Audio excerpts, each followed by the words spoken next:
to say it even, to reiterate but say it maybe one more different way, the more you give, the more you will get.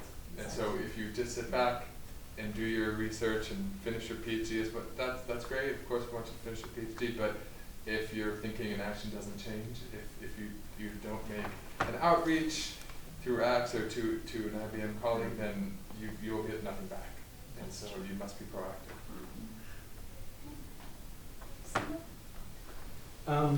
Your story. Mentioned briefly yesterday. Yes, So really, my background is, I guess, like we are not many of us from that background. I'm still trained as a mathematician, specifically in the mathematics of finance. And my life used to really focus on mathematics of finance, the stock markets, and in particular, my thesis was actually on credit risk. So you can actually see how I spun from that, because after that, that was in Sydney, Australia, after I did the doctorate. And then I got a position in Germany, where I was actually working now on energy finance or energy derivatives, which I did for 5 years. And the key thing was, and to me that's my story, is I was taught and I was told and mentored by my supervisor that maths was about identifying patterns. The area of application can be anywhere. And so after those 5 years, now I decided to move back home, and I got this position with IBM Research. And again, even within IBM Research, my journey has been diverse. Initially, I was in financial services, and then after that, I moved to quantum computing, which I did for almost a year. And then after that, I worked under the water team for about 6 to 8 months. And then from the beginning of this year, I'm in the AI team, and yeah, it's about adapting and learning and growing. And so I would encourage us. It's never too late to learn something new that you feel exciting. So, can I ask a question? So you had the opportunity to work in Australia and Germany, and you came back home. If you could do it again, would you come back? Besides traffic. Yeah, we're all thinking about the jam right now. Besides traffic, yes.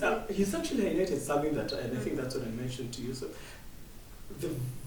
the diversity of the problems that we face in the Kenyan, let me use the Kenyan context, they are fascinating in the sense that there are lots of tools that can be applied or that can be used to solve these problems, and we have the knowledge base, we have the skill set, and it's just all about figuring out, okay, we have this problem. From our training, what can we do? Again, using my mathematical background, what patterns can we identify from the skill set that we have to solve some of these problems?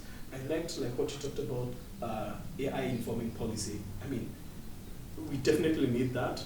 Hopefully, there can be uptake from the government end. And I like the challenge from agriculture. You know, what can we really do? Because agriculture still remains, but it may be the second effects earner in Kenya, but really it's what sustains us. We have these rampant problems of famine and drought and all. What can we really do to support the government, the policymakers, and also propose solutions? Like I said yesterday, sometimes it may require us being like, okay, I have this idea, I've sort of tested it, and I think it can work. You present this to your policymaker, and chances are high they'll take it up. So to answer back to your question, I think I would still do it again.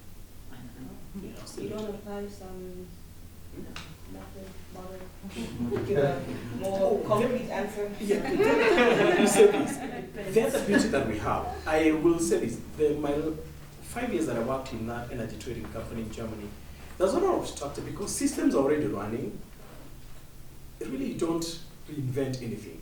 And that was one of the problems I really sort of had to live with for like 5 years. We have models, you really implement them. It's like moving a pin, a bit. Because they've been doing this for the last 20 years, it works.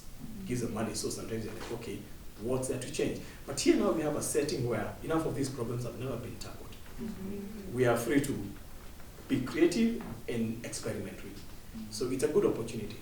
They say with problems come opportunities. So I think that's a good thing for us to really investigate what can we really do in some of these problems that no one has ever bothered to fix them. Sometimes you're like, well, it's always been that way, we'll figure it out. After 3 years is a drought, well, we'll always recover. As in, what can we do to try and solve some of those teething problems that we have? So, I think we have to go. There are many things that are yet, not very clear in terms of next steps for all of you, but Tabitha is going to create a WhatsApp group so that we can actually organize for the next meeting, because we need to organize for the next meeting soon, to actually know where we are and where we need to be going, because we need to commence this program by 1st August. That's when the program is, that's when they are actually going to be in the program officially. So this was just a launch of the project. So from 1st August, they will now start being accountable to us, Monthly deliverables. and we need to know what they are doing. So from 1st August, we will know where we are going and what they will be doing, and so what will be required, when they are supposed to be where. So that is when now we can agree, and then we can feed back to IBM in terms of what you guys will be working on. And then from there we can see whether there will be a bit of matchmaking. I don't know. So these are things, me and Maggie, we've been, we can dream and think, but it's you guys. What is this that you want to do?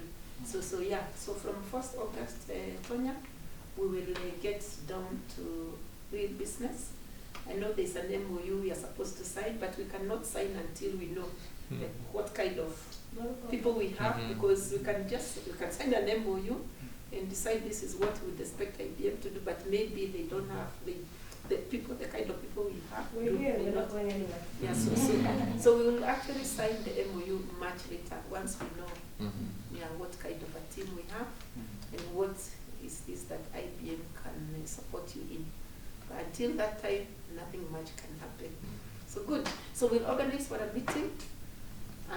You guys with myself now. Matthew will join on Skype, and then from there we can see what's to do next. And then we'll keep in touch with her. Don't disturb her. She's very busy, and some they are very busy. Being here today and yesterday is really a sacrifice, which is